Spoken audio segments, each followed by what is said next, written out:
Hi, welcome to Conflict Story, where we bring you the best and most fascinating stories just for you. Let's dive right into one of those stories. It begins like this. It was a brisk autumn morning in the small town of Riverview when Mark Connors noticed something unusual on his newly purchased property. The sun was barely up, painting the sky in soft hues of orange and pink, as Mark sipped his coffee on the front porch of his recently renovated farmhouse. This peaceful ritual, his moment of tranquility before tackling the day's tasks, was abruptly interrupted. At the far end of his western pasture, something caught his eye, and his hand froze mid-sip. A structure loomed in the distance where none had existed the day before. Mark squinted, certain it was a trick of the light, but the large gray building stubbornly remained in his line of sight. "What the?" he muttered, setting his coffee cup on the porch railing. He grabbed his binoculars, always kept nearby for spotting wildlife, and focused on the oddity. The sleek, corrugated metal walls and freshly poured concrete foundation stood out starkly against the golden grass. "No way," Mark murmured, disbelief turning into irritation. It wasn't some dilapidated shed. This was a large, fully constructed garage, complete with roll-up doors on either end. Mark had owned this land for less than a year, a long-anticipated escape from city life to a quieter, rural existence. It was a dream realized, a place to build his woodworking business and live close to nature. But now his serene slice of heaven was disrupted by this uninvited intrusion. Setting his coffee aside, Mark stormed into the house, grabbed his truck keys, and headed out. His Dodge Ram roared to life, and the drive down the dirt path to the mysterious building took all of 5 minutes. As he pulled up, dust clouds swirled around the structure. Mark's jaw tightened as he stepped out and began his inspection. The garage was even more elaborate up close, measuring at least 40 by 60 feet. It was equipped with security cameras and a keypad on the side door. Everything about it screamed permanence. Circling the structure, Mark's heart sank when he found a gravel driveway leading directly to his neighbor's property. The implications were infuriating. His neighbor, Karen Blackwood, had lived in Riverview for years and was known for her domineering presence in the community. She chaired the Homeowners Association, a group Mark had naively assumed wouldn't trouble him, given his property's distance from the main subdivision. Clearly, he'd been wrong. Mark climbed back into his truck, gripping the steering wheel tightly as he drove to Karen's house. Her sprawling mansion sat at the top of a hill, surrounded by meticulously trimmed hedges and a manicured lawn. Parking in her circular driveway, Mark stepped out and rang the doorbell, his heart pounding with a mix of anger and apprehension. Karen opened the door, her perfectly coiffed hair and designer ensemble at odds with the early hour. She raised an eyebrow at Mark, as though she hadn't just blatantly violated his property. "Oh, good morning, Mark," she said, her voice dripping with false cheer. "What brings you by so early?" "We need to talk," Mark said, keeping his tone as even as possible. "There's a massive garage on my land that wasn't there yesterday. Care to explain?" Karen's expression didn't falter. Instead, she let out a light laugh. "Oh, isn't it marvelous? We needed a place to store our vintage cars and RV, and the spot on your field seemed ideal." Mark stared at her, dumbfounded. "That's my field, Karen. You can't just build on someone else's property." Karen waved a dismissive hand. "Oh, Mark, don't be so dramatic. It's not like you were using it for anything important. And besides, it's technically part of the homeowner association's jurisdiction. We approved it at last month's meeting." Mark's fist clenched at his sides. "I never agreed to join the homeowner association. My property is outside the boundary. You had no right." Karen's smile faltered briefly before returning with an edge of condescension. "Well, it's done now. No sense in arguing about it. If you'd like, I'm willing to let you use part of the garage for your woodworking projects." Mark's jaw tightened. "Karen, I'm giving you one chance to remove the garage and restore my land. Otherwise, I'll be forced to take legal action." Karen's eyes narrowed. "You wouldn't dare. Do you know how much influence I have in this town? You'll ruin your reputation before you even get started here." Mark turned on his heel, his mind already made up. "We'll see about that," he called over his shoulder as he headed back to his truck. The drive back to his farmhouse was a blur of simmering anger and determination. Mark knew this wouldn't be an easy fight, but he wasn't about to let Karen steamroll him. Once home, He grabbed his phone and called a lawyer friend, Emily Carter, who had helped him navigate the property purchase. "Emily," he began, his voice tight, "I've got a situation. My neighbor built a massive garage on my land without permission. What can I do?"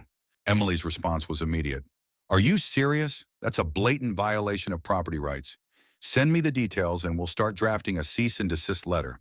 This might get messy, but the law's on your side." Hanging up, Mark felt a glimmer of hope. This was just the beginning of the battle, but he was ready to fight for what was his. As he stood on his porch, staring out at the land that had been his dream and legacy, he resolved not to let Karen's arrogance tarnish it. He would see this through no matter what it took. Mark wasted no time acting on Emily's advice. By the following afternoon, he had emailed her the details of the encroachment, along with photos of the garage, the gravel driveway, and the property markers showing the clear boundary violation. Emily promised to have a cease and desist letter ready within 24 hours. Meanwhile, Mark decided to pay a visit to the Riverview Town Hall to see if Karen had filed for any building permits. The clerk, a friendly older woman named Diane, greeted him warmly when he explained the situation. "Oh, Karen Blackwood," Diane said, shaking her head. "She's always stirring up something. Let me check the records for you." Mark watched as Diane sifted through files and typed into her computer. A moment later, she frowned and looked up at him. "No permits were issued for a structure like that on her property, let alone yours. That's a big no-no. I can't believe she thought she could get away with it." Mark felt a mix of relief and frustration. "Is there anything the town can do about it?" Diane nodded. "I'll notify the zoning board immediately. They'll send an inspector out to assess the situation. If Karen violated zoning laws, and it sounds like she did, she'll be facing fines and possibly a removal order for the garage." Thanking Diane, Mark left the town hall feeling more confident. Still, he knew Karen wouldn't go down without a fight. That evening, he received a call from Emily, who explained that the cease and desist letter had been sent via email and courier. "We'll see how she responds," Emily said. "But judging by what you've told me about her, I'm guessing she won't comply right away. If that's the case, we'll proceed with a lawsuit for trespass and property damage." The following morning, Mark stepped outside to find an envelope taped to his mailbox. Inside was a handwritten note from Karen. "Mark, I'm disappointed that you felt the need to involve a lawyer instead of simply talking to me. The garage is staying, whether you like it or not. If you pursue legal action, be prepared to lose. I have the resources to drag this out for years if necessary." The audacity of the letter made Mark's blood boil. Karen wasn't just refusing to comply, she was doubling down on her entitlement. He called Emily immediately and relayed the contents of the note. "This is good," Emily said, her tone calm and measured. "It's evidence that she's aware of the violation and refusing to take corrective action. It'll strengthen our case." Later that day, Mark noticed activity near the garage. Karen and a few workers were installing floodlights and security cameras around the building. It was a blatant show of defiance, and Mark couldn't help but feel that she was trying to intimidate him. But Mark wasn't backing down. By the end of the week, the town's zoning inspector, Mr. Grant, had visited the site and confirmed the violation. The garage was not only on Mark's property, but also built without any permits. A formal notice of violation was issued to Karen, demanding the removal of the structure within 30 days. Predictably, Karen ignored it. Over the next few weeks, tensions between Mark and Karen escalated. She began hosting loud gatherings at the garage, parking cars and ATVs all over the disputed area. One evening, Mark came home to find several trucks unloading equipment, including a shiny new speedboat. Karen's smug grin as she waved at him from the driveway was the last straw. Mark called the local sheriff, Deputy Harris, and filed a formal complaint. Harris, a level-headed man who had dealt with Karen's antics before, agreed to mediate a meeting between the two neighbors. The meeting took place at the sheriff's office, with Harris acting as a neutral party. Karen arrived fashionably late, wearing oversized sunglasses and clutching a designer handbag. She greeted Mark with a sugary, sweet smile that did little to mask her condescension. "Let's get straight to the point," Deputy Harris began, his tone firm. "Karen, your actions are in clear violation of property laws and zoning regulations. This isn't just a neighborly disagreement, it's a legal matter. What's your plan to resolve it?" Karen leaned back in her chair, crossing her legs. "My plan? To keep the garage where it is. Mark's being unreasonable. That part of his land isn't even being used." Mark couldn't hold back anymore. "It doesn't matter if I'm using it or not. It's my property. You have no right to build there, let alone ignore every attempt I've made to resolve this legally." Deputy Harris held up a hand to stop the argument from escalating. "Karen, if you don't comply with the zoning board's order, the matter will be taken to court. You're facing fines, legal fees, and the cost of removing the garage. Is that really what you want?" Karen's confident facade cracked for a brief moment, but she quickly recovered. "I have no intention of tearing down the garage. If Mark wants to waste his money on a lawsuit, that's his choice." The meeting ended without resolution, but Mark's resolve only grew stronger. As he walked out of the sheriff's office, he glanced back at Karen, who was chatting on her phone and laughing as if nothing had happened. He knew the battle was far from over, but he was determined to see it through to the end. The weeks that followed were anything but peaceful. Karen's refusal to comply with the zoning board's orders only intensified the conflict. Her blatant disregard for Mark's rights became a spectacle in the small community of Riverview, where word of the dispute spread quickly. Neighbors began taking sides, with most supporting Mark, but a few, swayed by Karen's charm and influence, defending her actions. Mark's days were consumed with documenting every infraction and disruption Karen caused. He took photos and videos of the garage in use, the unauthorized gatherings, and the damage her vehicles caused to his fields. On one occasion, he caught Karen's guest driving an ATV recklessly through his fallow land, tearing up the soil he had carefully prepared for the next planting season. The evidence piled up, and Mark ensured Emily had copies of everything. "This is more than enough to solidify your case," Emily assured him during one of their late-night strategy calls. "But be prepared for a drawn-out fight. Karen's type doesn't back down easily." Mark nodded grimly. He already knew that. Karen's defiance seemed less about the garage and more about asserting her dominance. It wasn't just his property she was challenging. It was his right to stand up to her. One chilly afternoon, Mark noticed something new outside the garage. A bright yellow construction sign announcing an upcoming event, Riverview Homeowner Association Annual Showcase. According to the sign, Karen was planning to host a showcase of local recreational vehicles and boating equipment on his land. The audacity left Mark speechless. He immediately called Emily. "She's hosting an event on my property," he said, his voice tight with anger. "What can I do to stop this?" Emily's voice was calm but firm. "We need to act fast. I'll file an emergency injunction with the court to prevent her from using your land for the event. In the meantime, call the zoning board and let them know what's happening. They might issue a stop work order or additional fines." The next morning, Mark drove to town to file his complaint in person. Diane at the zoning board greeted him with a sympathetic smile. "Karen again?" she asked knowingly. Mark explained the situation, and Diane promised to escalate the matter. True to her word, a stop work order was issued within hours, forbidding any further activity related to the event. Mark posted the order on the garage door himself, taking photos as proof. But Karen wasn't done. 2 days later, Mark came home to find the construction sign replaced with colorful banners and tables set up in front of the garage. A group of workers was unloading equipment, and Karen stood at the center of it all, giving orders like a director on a film set. Mark's patience snapped. He marched up to Karen, who was sipping a glass of wine as if she didn't have a care in the world. "Karen," he said, his voice loud enough to silence the workers. "This stops now. You're in violation of the stop work order, and I won't stand for it." Karen raised an eyebrow and smiled sweetly. "Oh, Mark, don't be so uptight. This event will benefit the whole community. You should be thanking me for putting Riverview on the map." Mark's fist clenched at his sides. "I'm not thanking you for trespassing on my land and ignoring the law. The zoning board has already issued fines, and I've filed for an emergency injunction. If you don't stop this now, you'll be facing serious consequences." Karen's smile faded, and a flicker of anger crossed her face. "Go ahead and try, Mark. My lawyers are better than yours, and I have the money to fight this for as long as it takes." Mark didn't bother responding. He turned on his heel and walked back to his house, where he immediately called Emily to update her. "She's hosting the event anyway," he said, pacing the length of his porch. "What can we do?" Emily's tone was serious. "Let the court handle it. We'll push for the injunction to be enforced immediately. In the meantime, if she continues to violate the order, document everything. This will only strengthen your case." The day of the event arrived, and despite the stop work order, Karen went ahead with her plans. Mark watched from a distance as cars and trucks filled his property, attendees milling around the garage as if it were some kind of festival.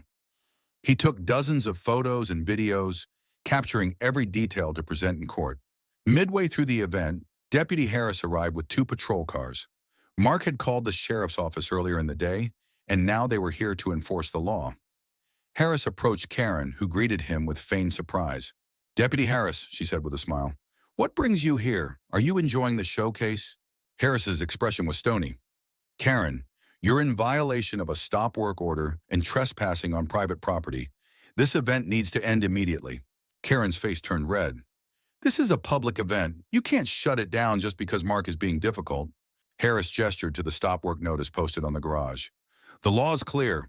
If you don't shut this down now, you'll be cited for contempt of court and arrested." For a moment, it looked like Karen might argue further, but the sight of uniformed officers escorting attendees off the property seemed to deflate her resolve. She glared at Mark, who stood watching from his porch, before storming off to direct the workers to dismantle the setup. As the crowd dispersed and the property grew quiet again, Mark felt a wave of relief wash over him. It wasn't the end of the battle, but it was a small victory. He knew the real fight, the one in court, was still ahead. But for the first time in weeks, he felt like the tide was turning in his favor. In the weeks following the chaotic shutdown of Karen's unauthorized event, Mark's lawsuit against her officially moved forward. The court granted the emergency injunction Emily had filed, prohibiting Karen from using the garage or Mark's property for any reason while the case was pending. Mark's relief was palpable, but he knew the real battle had just begun. The legal proceedings were grueling. Karen's lawyers threw every argument they could muster to delay the case, claiming everything from boundary disputes to fabricated verbal agreements. But Mark and Emily came prepared. They presented irrefutable evidence, land surveys, photos, and videos documenting Karen's violations. Even the stop work order and the sheriff's intervention were submitted as proof of her disregard for the law. Karen, meanwhile, tried to paint herself as the victim.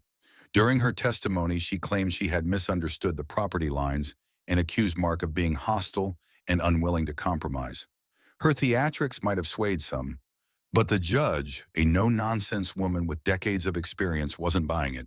"Mrs. Blackwood," the judge said during one hearing, fixing Karen with a sharp glare, "you've repeatedly ignored legal notices, violated zoning regulations, and trespassed on private property. Your actions show a blatant disregard for the rights of others and the law. This court will not tolerate such behavior." Mark could barely contain his satisfaction as the judge's words hit home. Karen's confident facade cracked, and for the first time, she looked genuinely worried. Finally, after months of legal wrangling, the day of the final ruling arrived. The courtroom was tense as the judge delivered her decision. "This court finds in favor of the plaintiff, Mark Connors," she declared.